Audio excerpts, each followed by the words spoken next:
If you clicked on this video, it's because you want to travel abroad and go to other countries, but you need your passport and you've never gotten your passport before and this is your first time and you don't know what to do. And this is why I'm making this video, is to help you get your passport. All right, so this is how you book an appointment. Step 1. So you are going to go online to the post office website and you're going to go to apply for a passport, and you're going to do it at the nearest the nearest post office to you that does passport stuff, because not all post offices actually do stuff for passports. Especially if you live in like a really small town, some people have like a really tiny post office and it doesn't actually have that service. So you're going to find the nearest one to you, and then you are going to go and book an appointment. It's going to be about 3 weeks in advance. So option 2, my location did this, but I'm not sure about every location, so I would call them and see. They gave me the option where instead you can actually go in at, I believe, 7 a.m.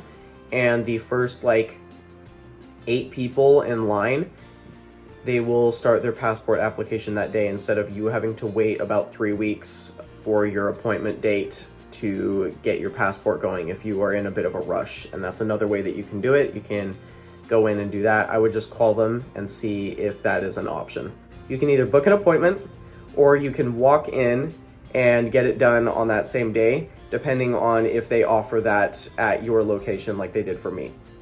Now, step 2, you have your set date. Now, what do you need to bring?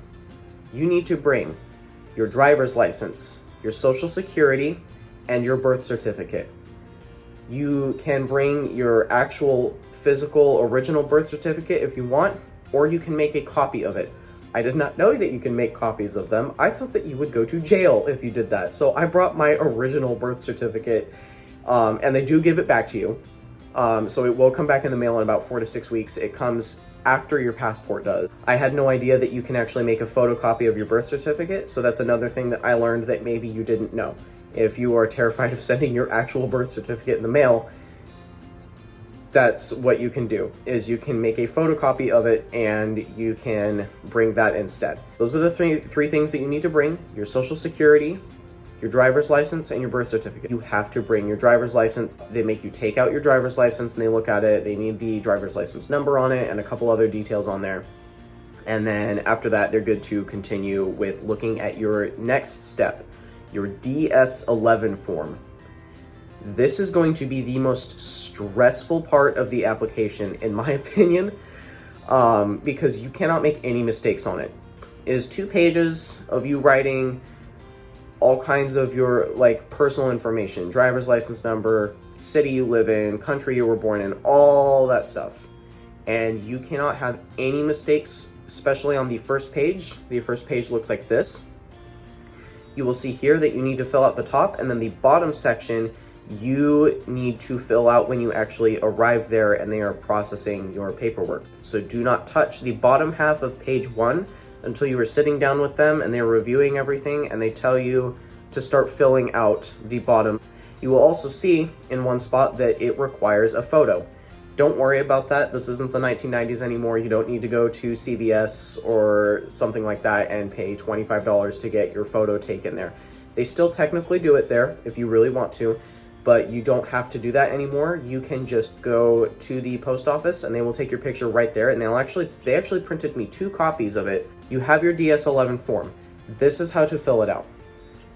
You need to read every single section very carefully before filling it out. You need to read exactly what it's asking from you in each part of your DS-11 form, and then you need to, of course, write that down. And it needs to be in very clear handwriting in the boxes, 0 mistakes. You cannot cross out and rewrite, you cannot white out and rewrite. It has to be a crystal clear, perfect paper on your top of the first page of your DS-11 form. The other thing, it cannot be in blue ink. You will have to do the entire thing all over again if it's in blue ink. It must be in black ink. When you get to page 2, it's going to ask for further information, including your parents' full names, birth dates, the cities they were born in, the year they were born in, city and state that they were born in. So you need to also make sure that you have that information correctly, or else it can also cause problems and you'll get your stuff sent back. Once you're in the passport office and you have all that done and they're making you fill out that bottom half of page 1 on DS11, they're going to have you get your photo taken, and then they will staple that on there, and they will also staple on the copy of your birth certificate or your real one with your DS11 form, along with a couple other papers that they print out, if I remember right. And then they have you take an oath that everything that on your documents is truthful and in 100% accuracy. And then you need to sign the bottom of the half of that DS11 form, and it has to match your driver's license signature exactly. It has to be identical to it, because if it's not, and it's not close enough, they will say it's inaccurate and it's not a proper signature, and you will have to do it over again. So now we are going to talk about all the mistakes that I made and how to avoid them. Step 1, like I talked about earlier, you can make a copy of your birth certificate. So you don't have to send your actual birth certificate in the mail. When they took that and then they were like, yeah, you'll get it in like 2 months. And then they stapled it to the papers. That was rough to watch. So if you don't want to deal with that and being stressed losing your original birth certificate, you can make a photocopy and bring that instead. Next, the other mistake I made was I accidentally filled out things in blue ink and I had to do the papers all over again. So again, black ink. Another thing that you need to remember is your signature. If you mess it up and they send it in, you will get an email like within 2 weeks, I believe, is when I got the email, and it says that we are missing additional information.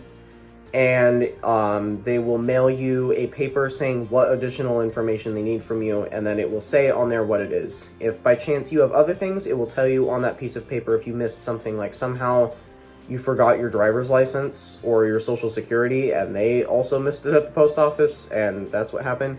But it's always one of your main 3 things. It's social security, birth certificate, or your signature, if I remember right. And so for me, it was my signature.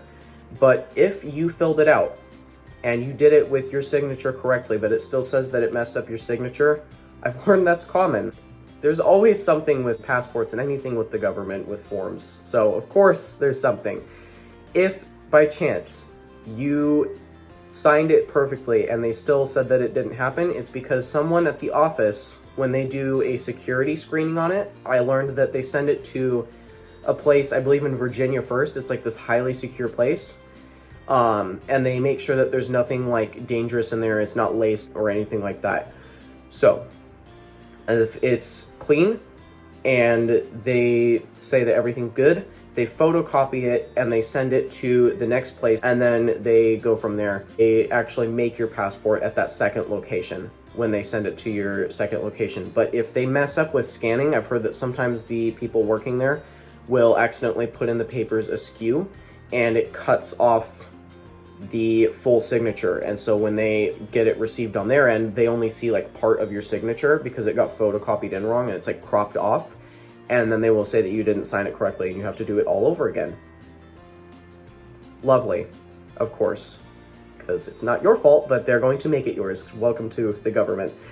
But anyway, if this happens, don't worry. You do not have to pay the fee again to get all of this done. As long as you resubmit your form within 90 days at the exact same post office that you got it done, you do not have to pay all of that stuff again. It's completely free.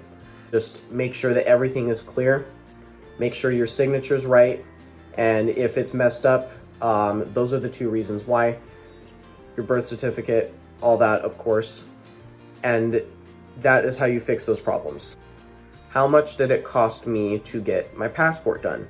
So it's going to cost you just base price. If you don't get any like extra shipping and all that stuff, you're just doing standard normal stuff, it's going to be $185 and it will show up within 4 to 6 weeks. And how long did it take for my passport to get here?